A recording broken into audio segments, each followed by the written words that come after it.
Before we get started, there will be full spoilers for the entirety of the 1,000-year Blood War arc of Bleach in this video to come. For over 1,000 years, Yamamoto Shigekuni Genryusai led the Gotei 13 as its captain commander since founding the military arm of the Soul Society.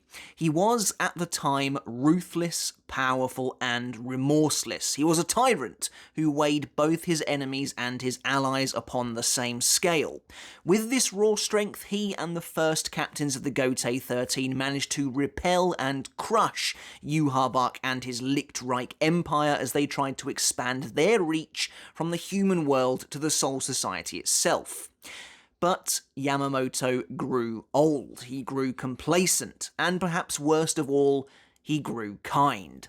While we've discussed the total breakdown of Yamamoto's leadership at the start of the 1,000-year Blood War of Bleach, which eventually culminated in not only his tragic and brutal death, but the total annihilation of the 1st Division as we knew it, the last few days of Yamamoto's life are just the tip of a much larger iceberg that details why he would fall at the hand of a renewed Yamamoto. While the Soul Society had a few conflicts here and there, for the most part it grew fat and lazy, supping on peace without a care in the world. Meanwhile, the defeated QUINCYs of the Lichtreich reorganized themselves in Soul Society's very shadow into the Vandenreich and trained for 1,000 years with one goal in mind: destroying the Soul Society.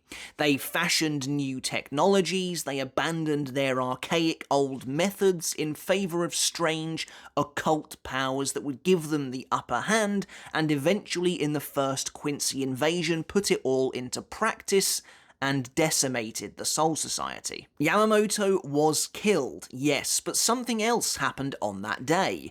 While tragic, the death of head captain Yamamoto was also a blessing in disguise, as it paved the way for a brand new Gotei 13 to take hold. A Gotei 13 that could better deal with the rampant advances of the Vandenreich, with the unpredictability of a full-scale war that would eventually encroach upon the royal palace itself. It paved the way for a new age of the Gotei, and a new head captain to lead them into battle.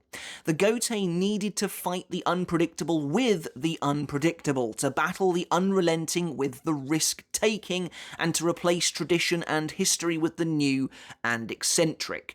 The Gotei 13 and the Soul Society in general needed Kyoraku Shunsui. Although reluctant initially to step into his surrogate father's position, Kyoraku Shunsui, the former captain of the 8th Division, would quickly prove he was more than up to the task, more than capable of shouldering the burden, even before being officially promoted. The many traits that we associated with Kyoraku until now, flamboyance, lethargy, a general aversion to violence and conflict, were almost instantly stripped away, revealing a much darker, more calculated individual than we had previously known and had only been briefly hinted at. While Yamamoto had presided over a Soul Society that grew stale from adhering staunchly to tradition, Kyoraku, while still embodying the Gotei's core principles of protection and defending those who need it, threw most of it out of the window in favour of tackling the challenges that lay before them, even as they kept coming many times without warning over the course of the war. Even before he was officially made the captain commander, many of us saw it coming when Kyoraku stepped up to the plate to diffuse the tension between the other captains in the wake of the first invasion. Having reflected in quiet solitude at the sight of Yamamoto's death, Kyoraku resolved to push whatever sadness he was feeling down until the job was done. Yamamoto's death would not be in vain, and the Soul Society would not lose. They lost the battle, yes, but the war was still theirs to win. So while even the leadership of the Gotei 13 bickered amongst one another in a display the likes of which we'd never seen before, showing just how lost they actually were without a true leader, that's quickly quelled when Kyoraku returns. While he may not immediately wield the same commanding presence as Yamamoto and instead lightly claps his hands as opposed to slamming his cane onto the ground, the effect is similar. Everyone falls silent to listen to what he has to say. Soifon's hasty rebuttal is a sign that true respect may still elude Kyoraku's position for the moment, but it's a start. In the very same chapter as his promotion, Kyoraku immediately confronts the Central 46. This pacing is very deliberate and accomplishes multiple things. It tells us that there's change Kyoraku wants to enact, and quickly too, but also that he's not at all apprehensive about jumping into this new role when the chips are down. Interestingly, we never saw Yamamoto interact with the court, and I think there's a good reason for that. While they likely respected Yamamoto as the elder who led the Gotei for a millennia, the Central 46 very much felt in control of Soul Society's affairs, going so far as to order Yamamoto not to train Kenpachi Zaraki any further. And I think despite Yamamoto's power and his reverence, he adhered too much to the way of things, to the status quo, to the established hierarchy, to do anything about it or to even really challenge them. Things are already very different here. By showing us Kyoraku meeting with the 46 on day 1 of his new position, Kubo is telling us that this is a head captain that believes he knows what's best for the Soul Society in this time of crisis, and that he won't be dictated to by these faceless old men, who you can get the sense he doesn't think highly of. While Kyoraku may not be as strong as Yamamoto, he does have one advantage his father figure didn't: incredible perception, intelligence, and a wit that allows him to get one up over most people in a direct conversation. Kyoraku quickly turns years of tradition on its head just like that, flat out stating he will have a second vice captain because he believes it'll help him do his job better. When the court protests, Kyoraku disarms them of their argument in a sentence or two. And just like that, a precedent has been set. Kyoraku has fired his initial salvo to great success, and with that opening he moves on to his bigger and riskier gambit: training Zaraki. Quickly turning the 46's fear against them, Kyoraku gains their silent approval. Now, Kyoraku's decision to pit Unohana, the Soul Society's greatest healer, against Zaraki in a time of war was a divisive one among the fanbase, and it was Kyoraku's first big decision he had to make since taking on the mantle of the Captain Commander. But what it did prove immediately was that Kyoraku at least understood the gravity of the threat they were facing and was willing to take a massive gamble instantly. Kyoraku understood Zaraki's latent potential as a weapon for the Soul Society to utilize and weighed it up against Unohana's skill as a healer. There's one aspect, though, that I think people often overlook, and that's the personal side to this choice. There's little room for emotion in war, but that's not how Kyoraku thinks or operates. Interestingly, despite opposition from the Central 46 due to their own cowardice, no one else really seems to contest this choice. Not Zaraki, not even Unohana, and also not even Isane, because it seems likely that this is what Unohana wanted: a chance to absolve herself of her original sin and truly pass on the lineage of Kenpachi. She says as much when she dies, that she feels fulfilled at having completed her purpose. And so, while this decision is a difficult one to accept from the perspective of the war, it shows that Kyoraku is already taking a different approach to his subordinates. Kyoraku continues to make the tough decisions, but with the added personal touch that Yamamoto would have refrained from. For example, Kyoraku has clearly been ruminating on the possibility of Ichigo being the special case he is, returning from the royal palace with too much power to be allowed back into the human world for some time, but decides to deliver the bad news to Ichigo's friends and family himself, rather than send an officer, regardless of what he thinks their reaction might be. So that impresses me even more. Kyoraku is not only willing to make these hard choices, but he takes responsibility for them too. Here we have a head captain who is thoroughly hands-on in his approach to the job, and it revitalizes and energizes the role in a way it hasn't been before. Rather than operating from the back line, Kyoraku is a frontline tactician, and when the war itself begins, that's exactly what they need. When things spiral out of control and Yhwach makes it to the royal palace, Kyoraku quickly reveals his hand. Rather than stubbornly refusing to admit defeat and trying to forcefully assault the new Soul King and his elite force, Kyoraku is a man who knows when he's beaten, and instead works a few steps ahead to counter what might be coming next, rather than trying to change that which he cannot. Realizing the enemy has made it all the way to the palace and therefore is unlikely to be stopped, and speculating the Soul King is probably mere moments away from being killed, Kyoraku works with Ukitake to buy themselves a little time through the ritual of Kamekake, even if it means his best friend's life. Now, we don't know if the decision to invoke the ritual of Kamekake and therefore put Ukitake's life on the line was solely Ukitake's alone, or if Kyoraku did have some input in that. From the way their conversation plays out, I always felt that Kyoraku did have some input in it, because he seems to have already known that Ukitake was going to go the route of the Kamekake, and he seems to imply as well that in doing this, it's all part of a larger plan to buy themselves that time they so desperately need. Either way, it's a big and bold move, and Kyoraku doesn't seem to harbour too many regrets about Ukitake seemingly ready to sacrifice himself.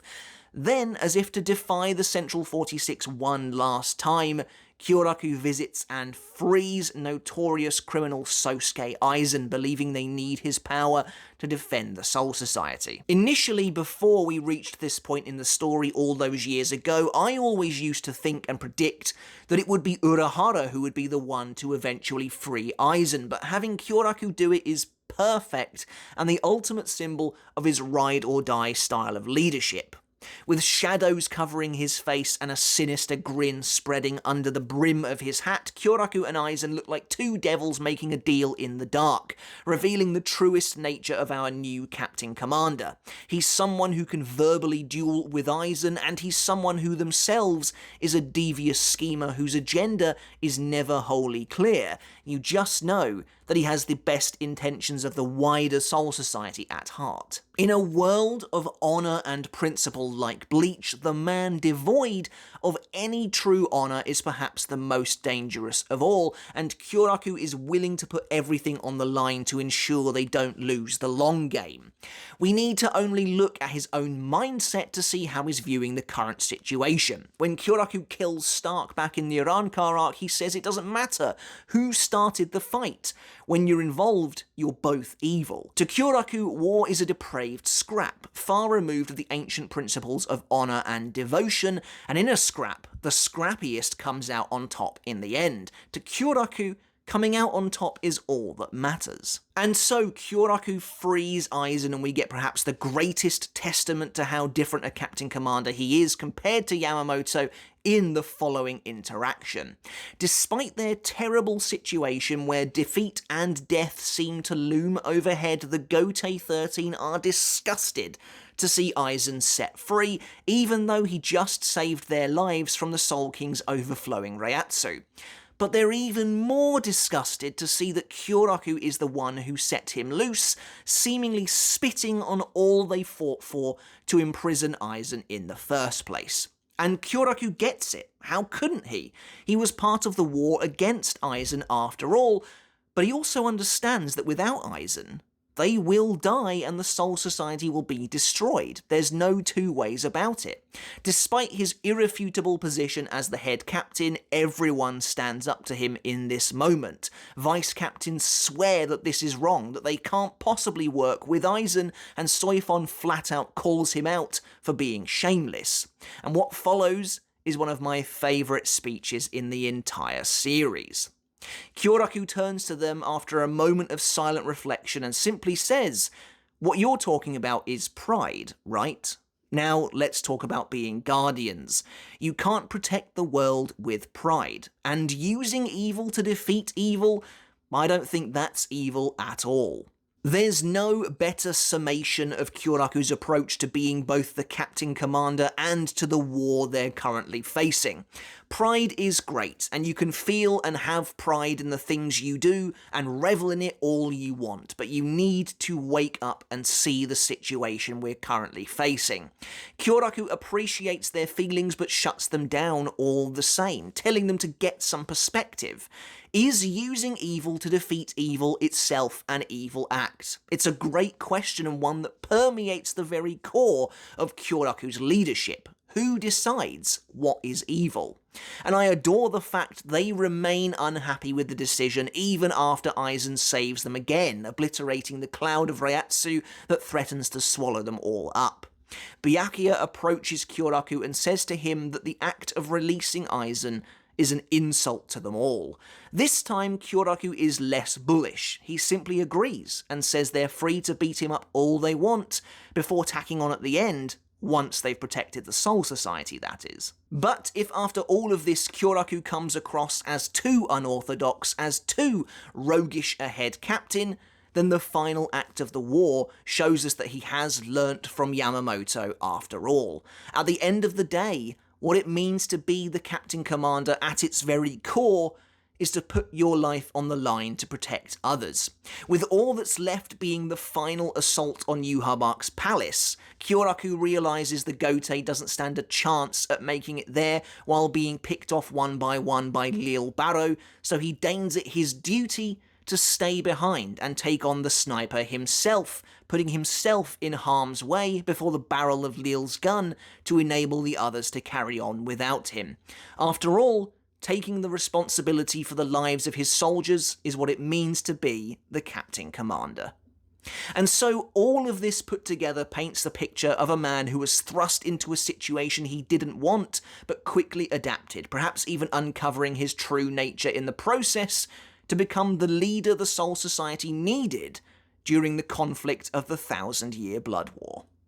Well, that's it for the video, guys. I really hope you enjoyed it. Let me know in the comments below if you agree that Kyoraku Shunsui and his unorthodox methods, his risk-taking decisions, was exactly the type of leadership the Soul Society needed in order to come out the other side of the most deadly war, the most deadly conflict they have ever been a part of, the conflict that brought the world closest to ending altogether. I'd love to hear your thoughts in the comments down below. Make sure to hit subscribe if you haven't done already, and as always, a huge thank you goes out to everyone supporting me over on Patreon. I really do appreciate each and every one of you, but until next time, guys, I'll catch you later, and I'll see you then.